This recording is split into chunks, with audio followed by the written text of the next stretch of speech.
What's up, everyone? Dem Boys back with another one. So, back on that quest to just destroy the run game, right? So I gave you guys my meta run defense, and I explained why, the versatility of it, right? If you're worried about pass and run, you're not sure, someone's running a complete scheme out of these, you have that. You have the versatility to stop RPOs, you can shoot gaps, however you want to do it, right? So that's where I always start. Now, if you start to prove me wrong, obviously I've got to move into something else, right? And one thing where people with, God squads especially, have been able to prove me wrong a little bit is some of these stretches out of like compressed heavy sets. So this is my answer to completely just squash that. So we're going to go to the 4-4 split. We're going to go to cover 3. This is another reason why the Jets playbook is awesome, right? You have just versatility from the playbook itself. So this is an obnoxious play because you can flip it, right? They can run it this way, they can run it this way. The only difference, there's no difference mathematically. The only difference is maybe the blockers on the weak side are not as skilled blockers as the big boys over here.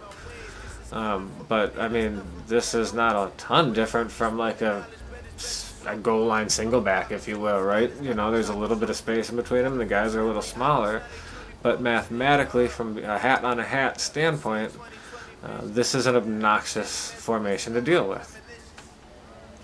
And I had a few people doing it, and it was ticking me off. I was able to stop it, but not consistently enough to, stomp them out, like to make them completely quit and just quit, quit in general, quit the game.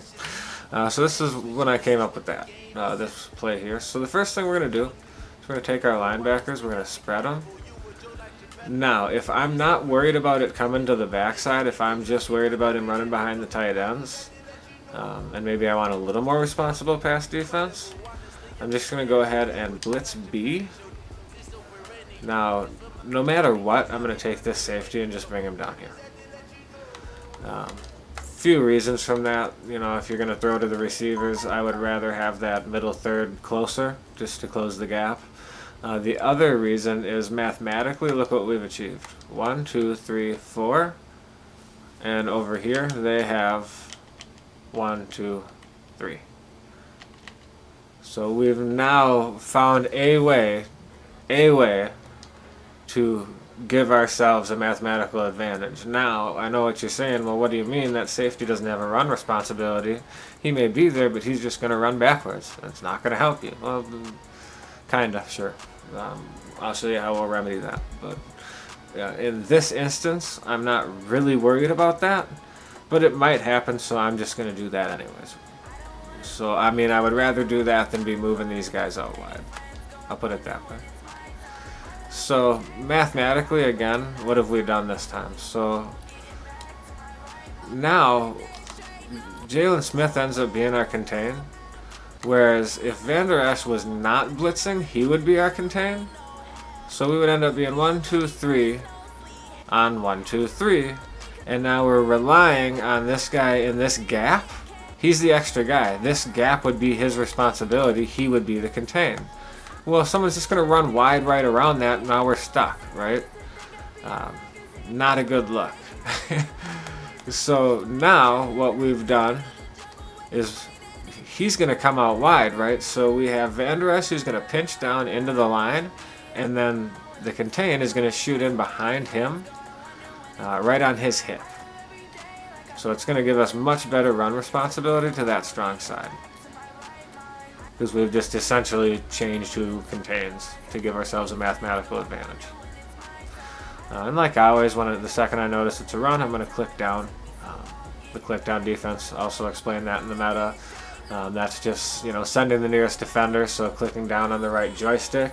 If you didn't see that, again, if you have an elite controller, set a pedal so you don't end up getting the stumble, the hit stick whiff stumble doing that. You need to set a paddle for right stick clicked on. Makes it a lot easier. So note that. But here it is. So mathematically we had an advantage, right? That was Byron Jones being the next guy. So even though we didn't get any block shed, we didn't need it. We didn't have to rely on it, right?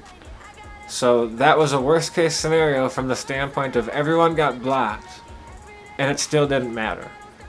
And I was over there as a user, so now it was 2-on-1. So mathematically, we've essentially shut that down. So something odd has to happen for that not to work, if that makes sense. So now let's say we're worried they've been throwing it at us the other way, or they just might, we want to worry about that. Now we're going to take and spread them out. This time we're just going to globally blitz all linebackers. I'm going to take A, put him on a curl flat, because that's what we're always going to do, right? No matter what, he's on a curl flat, so we still have some responsibility in the pass game. But we're going to go ahead and send Sean Lee. Reason being, if we don't blitz him, he contains, which means he just kind of takes a soft angle and just kind of gets passively blocked. For obvious reasons, he's not going to win that contain unless we can move him out way wide, and that's just when the user gashes us right up off tackle. Right, so in this instance, we're actually better not having a contain and having him crash aggressively and using the click down methodology to give ourselves a mathematical advantage.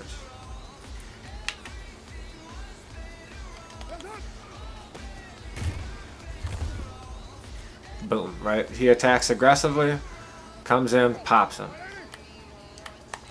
That's a fairly common animation.